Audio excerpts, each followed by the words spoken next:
तो अभी की जैसा हम सभी लोग जानते हैं, देश का जो सबसे अहम जो गंभीर मामला अभी चल रहा है वो है हमारे भोजपुर जिले का, जो युवा भरत तिवारी थे उनकी जो इनकाउंटर हुई है वो मामला। एक एनकाउंटर कहें, हत्या कहें, ये कहना थोड़ा सा असमंजस पैदा करता है, लेकिन इसे क्लियर हत्या कहा जा सकता है, एनकाउंटर कहना गलत होगा, इसलिए कि एनकाउंटर उस व्यक्ति का होता है जो क्रॉस फायर करता है, यानी दोनों तरफ से जवाबी जब कार्रवाई होती है, उधर से भी गोलियां धड़ाधड़ चल रही हैं, इधर से भी गोलियां धड़ाधड़ चल रही हैं, तो उसे एनकाउंटर कहा जा सकता है। और एनकाउंटर अपराधी का होता है। ठीक है, मैं भरत तिवारी को ये नहीं कहता कि उनका जो रास्ता था वो सही था, वो भाषा उनका थोड़ा सा गलत था, उनका जो तरीका था वो थोड़ा सा गलत था, लेकिन वो व्यक्ति गलत नहीं।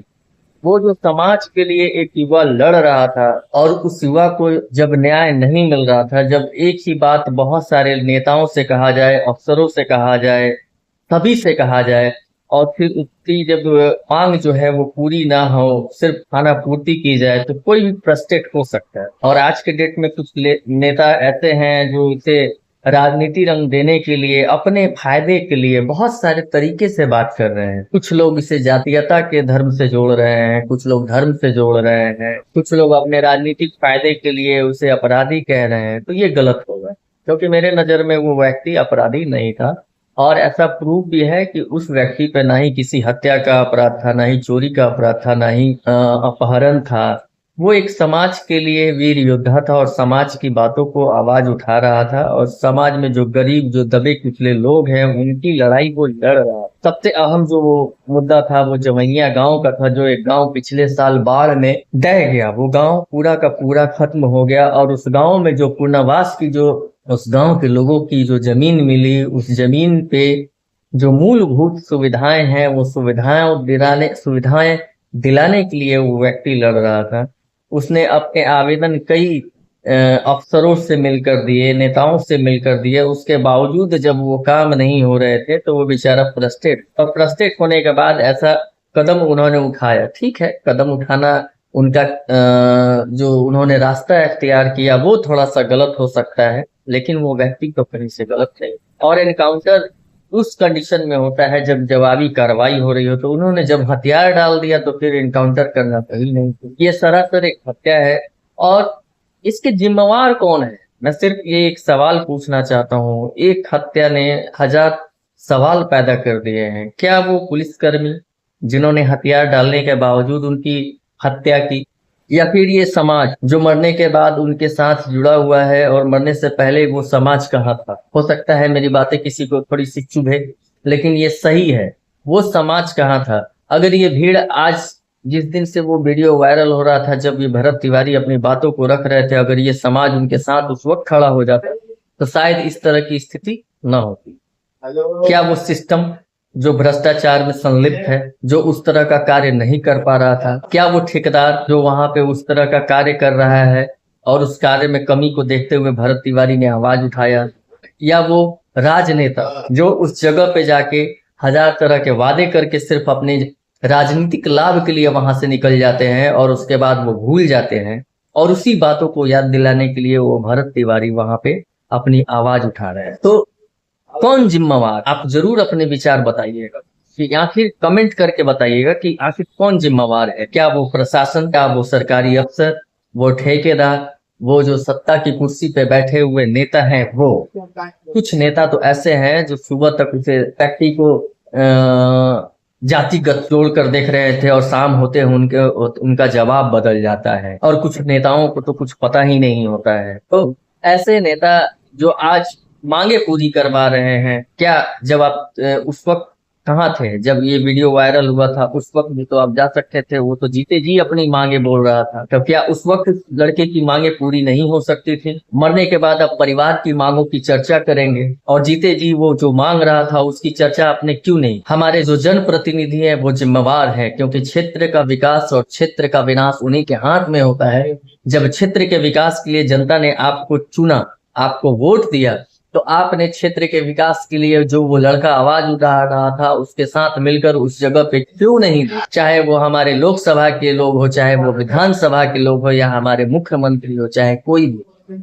उनको देखना चाहिए, लेकिन उन लोगों ने वो चीज नहीं देखी। आज जब हत्या हो जाती है तो उसके बाद लोग आकर अपना 50 तरह का प्रोपेगेंडा और अपना जवाब देते हैं कि हम इस सत्ता में बात करेंगे, इस बात को सदन में उठाएंगे, चर्चा करेंगे। उससे पहले लोग कहाँ और एक दो इस जिले का नेतृत्व करने वाले लोग नहीं हैं, बहुत सारे लोग हैं जो इस जिले का नेतृत्व करते हैं। बहुत सारे वहां पे हमारे जो सोशल मीडिया के एक्टिविस्ट भाई हैं वो पहुंचे थे, और वो लड़का जो समाज की सेवा कर रहा है कि इस तरह का उसके साथ होना, उसके परिवार के साथ होना, क्या ये जायज है? ये सवाल अपने आप में बहुत बड़ा सवाल है। क्या ये जायज? अगर आपको एनकाउंटर करना था तो जब उसके हाथ में हथियार था आप उसी वक्त उसे मार देते। हो सकता था कि आपकी जो कमी है वो छुप जा, लेकिन जब उसने हथियार दे दिया उसके बाद आपने उसका हत्या किया, ये कहाँ से जायज? ये तो कहीं से जायज। और रही बात कि आज के डेट में बहुत सारे जो नेता हैं वो अपने अपने राजनीतिक लाभ के लिए अपना सिर्फ बयान दे रहे हैं, न कि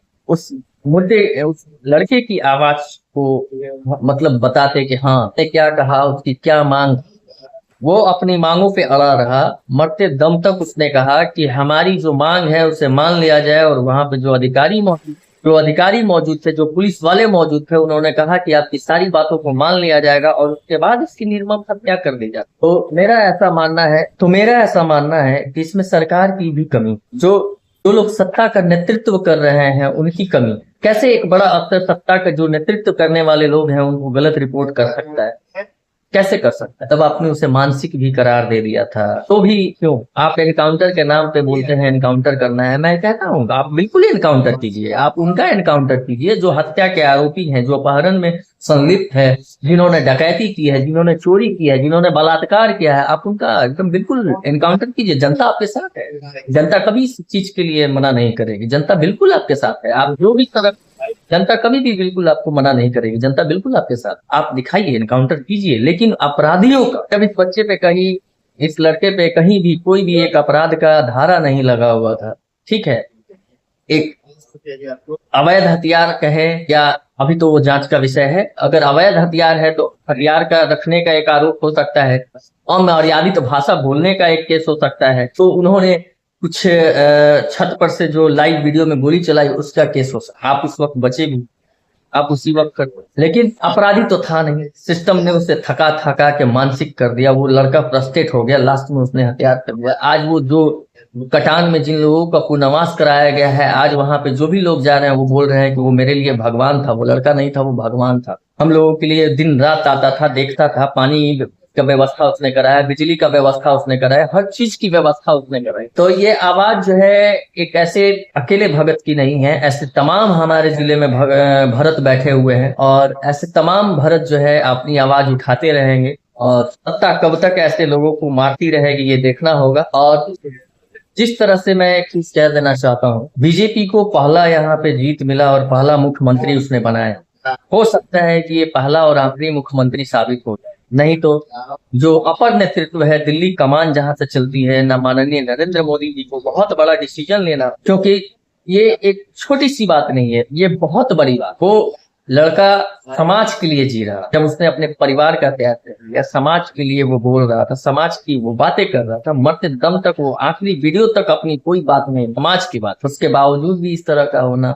ये बिल्कुल भी मतलब जायज नहीं, ये बिल्कुल जायज। और अपर नेतृत्व को देखना होगा, जितनी जल्दी आप राज्य का नेतृत्व चेंज कर देंगे, बदल देंगे, तो आपके लिए फायदेमंद रहेगा। अन्यथा ये प्रथम और अंत आपका ये शासनकाल होगा, ऐसा जनता की तरफ से आपको देखने को आवेश मिल रहा हो। तो जो जनता है वो पूरी तरह से भरत के लिए है, भरत के सपोर्ट में है।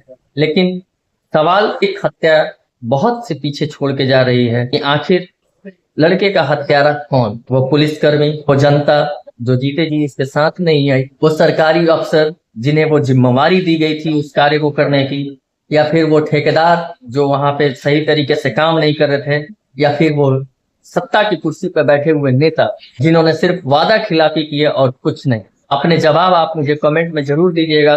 तब तक के लिए आप मुझे आज्ञा दीजिए, जय भारत, जय हिंद।